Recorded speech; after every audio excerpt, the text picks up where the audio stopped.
JoJo's Bizarre Adventure is a unique series with so many unique villains that vary through each part as it goes on, and I'm here to rank all of them worst to best. Hello everyone, I'm Vangissimo, and welcome to the JoJo's Villains tier list. Today I'll be ranking every single JoJo villain, at least the main ones, through each part. I don't know all of them, I must say that before I go on, but I know the general idea for a few of them. Now, starting things off, we've got Dio Brando. Now, he is an interesting one. He's not the greatest, and he's not the most interesting throughout this entire list. He's probably the least interesting. But he was the first villain in JoJo's. Now, let's go over him as a character, things he's done, and things that score him a few points. So, let's see. He was a total jackass. He was definitely like a definition of pure evil. He fucking killed a dog for like no reason. He had this really strong rivalry with Jonathan Joestar. He like kissed his girl, he fucking stole some mask and he became a vampire. But I like to think that he was the weakest villain in all of JoJo's to this day. Compared to others in this entire series, every other villain, Dio Brando is so uninteresting. It is crazy to see. He just had some stone mask and became a vampire, and that was like it. He wasn't that crazy with what powers he had. He wasn't interesting, but he was the first villain. He is Dio. He's a good character in general. You know, he's decent. For Dio, I'm gonna put him at like a simple D tier because compared to others, he is just crazily bland. Now here we get to the Pillar Men. I don't know so much about the Pillar Men. I'm actually watching part 2 right now, and I haven't gotten far enough. I think I've encountered one of them. I think this guy, ACDC, whatever his name is, but he was the slave guy. You know, like he's like, oh, master. So I'm gonna go for what I know. These two are like masters to this guy. They're really strong, very cool abilities. I'm gonna put him. He's just a bit of a bitch. I know Kaz gets the stone mask and becomes like the ultimate life form. That earns him an extra point. I think the whole alternate life form thing, and he's got like the blades on his like arms. I know the most about him. I'm saying he's like a C for now. He's decent. And then we've got this guy. Who the fuck is this guy? I don't know him. He's just another one of the Pillar Men. But these two are the only ones I know. Okay, moving on. We've got probably the most iconic villain in all of JoJo's, Dio. Not Dio Brando, Dio from part 3. He was the first villain with a stand. And it was fucking the World. The World is one of the coolest stands, like, in this series. Like, based on design, his ability, like, it's such a great stand. It has the time stop, which is such an overpowered ability if you use it right. And he was somehow even more fucking evil in this part. And Dio was such a good stand user. With his stand, he was there like working tirelessly, trying to perfect his stand, trying to increase his time stop, and he was getting there, you know. I think in the end he was able to like pause it. I forgot how long he was able to pause it. It might have been like infinitely, but it was so fucking cool how he was able to work to get his stand to be even more powerful. And Jotaro never did that. He just kind of shrugged off his time stop, even if you could say that. He didn't use it apart from the fight with Dio. Like, he didn't push himself with it. And I think that makes Dio kind of a better stand user than Jotaro if you don't think about like the good and the bad. And when the Crusaders were trying to kill him, he took down 3 of them, which is like half their team. I mean, he technically nearly killed Jotaro Kujo in the fight, but Jotaro had to pull some Jotaro literally had to stop his heart for Dio to think he was killed. That is just a whole other fucking level. He had a rapier through the fucking brain and lived through it. He is one of the most badass villains in this franchise. He is cold, he is insane, his stand is the best. Dio is such an easy S tier villain. Now, finally moving on from Dio, we've got Yoshikage Kira. Now, Yoshikage Kira was a really cool and interesting villain. Killer Queen was like a really cool stand just because like it was simple, yet it was so powerful. he was weak. Let's just get that past. He was pretty weak with his stand. All he wanted was to live a quiet life, and all he used this big, loud, vibrant stand for was to try and live his quiet life by killing people. I think that's such a beautiful contrast between him and his stand. And he was just crazy. He was so emotionless too. He was a murderer, serial killer that was like wanted in Moriocho, but they couldn't find him. That is just such a cool concept in anything. And part 4 of all things, having this guy as the villain, is just so crazy to me. He's such a contrast for the usual like vibe you get from from this part. Yet he blended in so perfectly, which was his entire goal. It was so crazy. And when he was fighting Josuke with sheer heart attack, he just barely escaped with his fucking life. And when he did, to escape, he literally changed his identity and killed like 2 people in the process. Another thing is that Yotaka Akira, he didn't actually kill any main characters. Like, even when we thought he killed Okiyasu came back. So he wasn't strong enough to kill main characters in this part. Meanwhile, like every other villain has probably killed a main character. But he just didn't. All he killed was side characters and girls, and he took their hands. I say Kira goes in B tier for now. Okay, now we've got my favourite villain from this franchise, Diavolo. He was a fantastic villain in my opinion. He was literally a fucking mafia boss. And the whole concept, like the whole series, part 5 is just a masterpiece, you know. We didn't even know who he was. He had this whole hidden identity concept. We didn't know who he was until like literally the last few episodes. We never saw him. We saw Doppio first. That's another thing. He had like dissociative identity disorder, DID, and that was such a cool thing to have in a villain.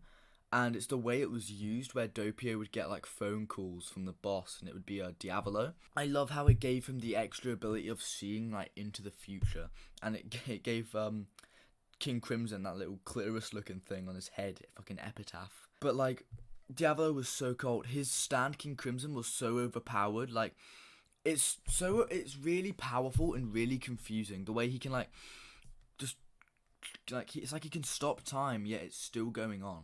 It's so confusing. Like you can understand it, but you can't explain it. King Crimson had such a cool design aside from that, and it was like really powerful. I loved the way he was like able to survive for so long, like in a way. Yet when he finally came in contact with all of them, he couldn't hide anymore. Head on, he fucked up.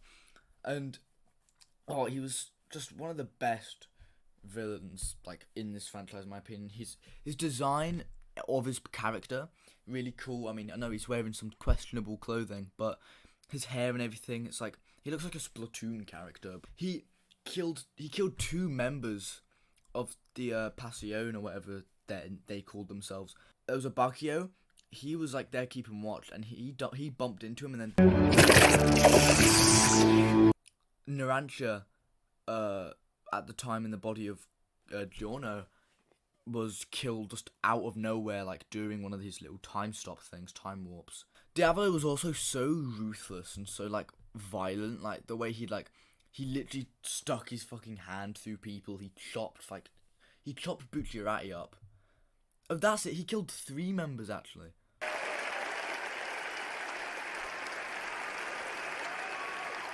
Then in the final fight, the way he died, he was sent to like an infinite death loop.